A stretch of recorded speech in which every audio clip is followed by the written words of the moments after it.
Hi there. Thanks for tuning in.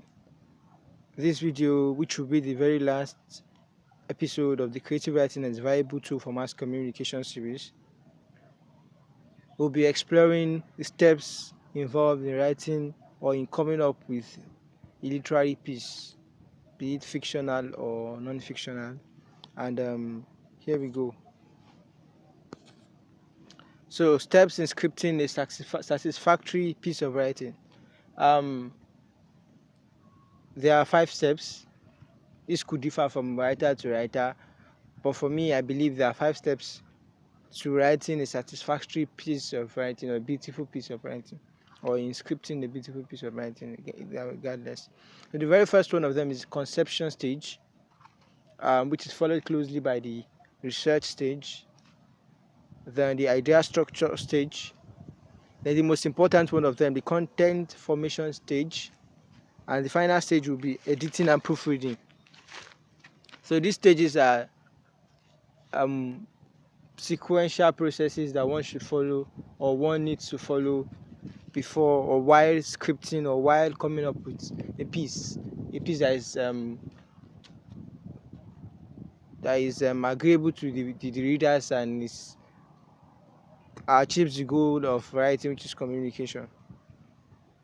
So to begin with, the very first one of them is the conception stage, and this stage is the point where a writer identifies the need to write on a particular subject. As a writer, the point you decide, or the point you realize that I want to write a fiction piece on the Akeson market in Ibadan, or I want to write an historical fiction on the amalgamation of Nigeria. But whenever the idea comes in, or whenever you conceive the idea, as with the case conception, or as with the word conception, is when the writing process begins.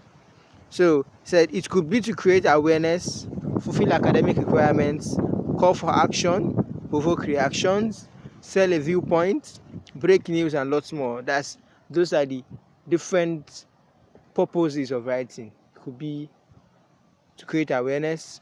For example, you want to tell people about body shaming, things that people should normally know, or people do not normally know, or they feel, yes, we are just joking, but then they do not know that these things have implications on people's health, people's mental health. So you inform them, right, to change their ideology regarding body shaming, or to fulfill academic requirements. Yes, like as does with academic writing. So you write to get certified, or you write to get a degree, or you write a project or an assignment to get marks. You could also be to call for action. Yes, for example, if you are writing a memo, you are writing an internal memo or an external memo, is to call for action, to make people know that there is a need to do this. Also provoke reactions. Yeah, sometimes you just write to see how people feel about it. For example, you can just discuss on several topics that people do not really consider worthy of discussion. You can bring them up, or a topic that people have really segregated. You bring them up and discuss them, see people's reaction. Same goes for breaking news. Yes, like as generally known with news articles, reports, features, investigations, solution stories, and all of that. So the main point is identifying, getting inspiration, or deciding on what you want to write about and your purpose. So identifying the gap you want to fill will help you decide on what form of writing to go about, or what form of writing to adopt. So if you decide, okay, I want to inform people, you most likely, or you want to inform people about something that is more of informal than formal, you decide to use an informal style. You want to put it in, and if it happens to be an experience, a personal experience, you can use it in a memoir form. Otherwise, you can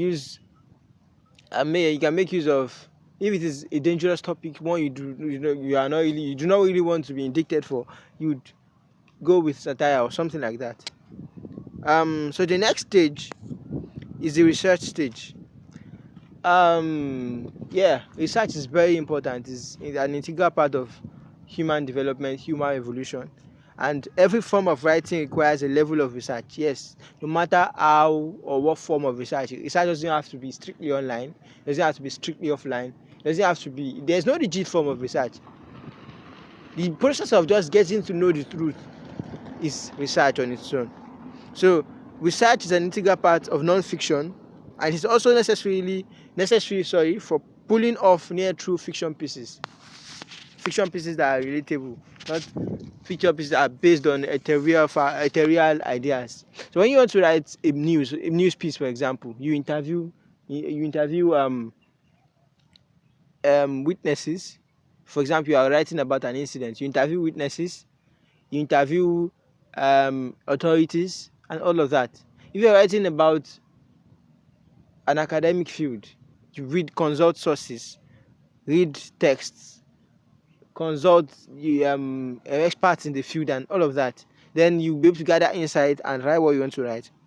So same goes for non-fiction, fiction. When you want to write a fiction that is relatable, that is not just fantastical or not mythology, you'd have to read about these places or the settings. There are people who have written stories in places they have never been to. They base the stories in places they have never visited. But then through research, you can decide, okay, I want to say somebody did this, somebody did that. And you study the terrain of that place, and it's only through research you can get that. A place you have never been to, you can't possibly have an idea of what it looks like or how it fits into the setting you want to make or you want to give. So while expository pieces require concentrated research using print and online materials, journalistic reports require research through interviewing witnesses and correspondence. Yeah, and same way, fiction pieces also require research of some kind. So the next step is idea structure, and this point is where you realize that, or you decide that this is how you want to write. This will come first. This will come in the middle. This will come at the end. So this step is where a writer outlays all he brainstormed in the conception stage, in tandem with the information gathered through purposeful research. At this point, the writer creates an outline of his ideas and ranks them in order of eventual succession. Yes, so if a writer decides, okay, I want to write about something, you have the idea, you have a picture of how you want it to be, you have done your research, you have consulted the sources you have to consult, and you have all the information you need. But then, without a proper structuring, you would miss out on many things, or your script will not be appealing.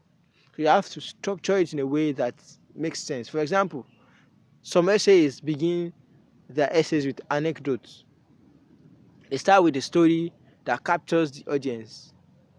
Oftentimes, other writers will start in a simpler way, then go into the complex details. And some people might decide to start with a quote. You can say,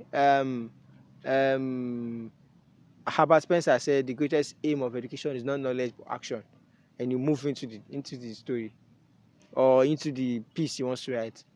Regardless of what happens or what you are writing, the idea structure would help you execute it to the letter. And the next step, which is the most important step, is the content formation. This is where you put down, or you put all what you've gathered from your conception to your research through your idea structure, the way you eventually decided that you structure your piece. This is where you execute it. Because without a strong content, all of your ideas and research will come to waste. So yeah, this is the point where the writer builds upon the outlines he made earlier, stringing his points into sentences or paragraphs, starting with an introduction and ending with a conclusion that drives home the message of the work. The writer must be meticulous at this point. He must bring all forces to fore. You must bring your knowledge, your research, and your insights. All the insights you gathered throughout your research or throughout your the previous processes, you would evidence them at your content formation stage. As a writer, especially of bland non-fiction, you should be very wary. Yeah, should be wary lest you feed your audience with false information. Yes, you have to be very careful. If you're writing non-fiction, it's at this point you do not exaggerate. When it's not, there are points where you do not necessarily have to exaggerate to make your point or to pass your message. So, and there are points where you can. So you have to be careful about your use of words, so you don't end up exaggerating or underrating and eventually misleading your audience. You write in a way that is straightforward and is easy to grasp, just like in journalism, but especially reports, which is kind of the most news report, which is kind of the most basic form of journalism, is rigid. There are no two ways about it. Write it in plain language that everyone can understand and everyone can grasp. So you don't have to play words, you don't have to do much of that, unlike in features and other literary journalism.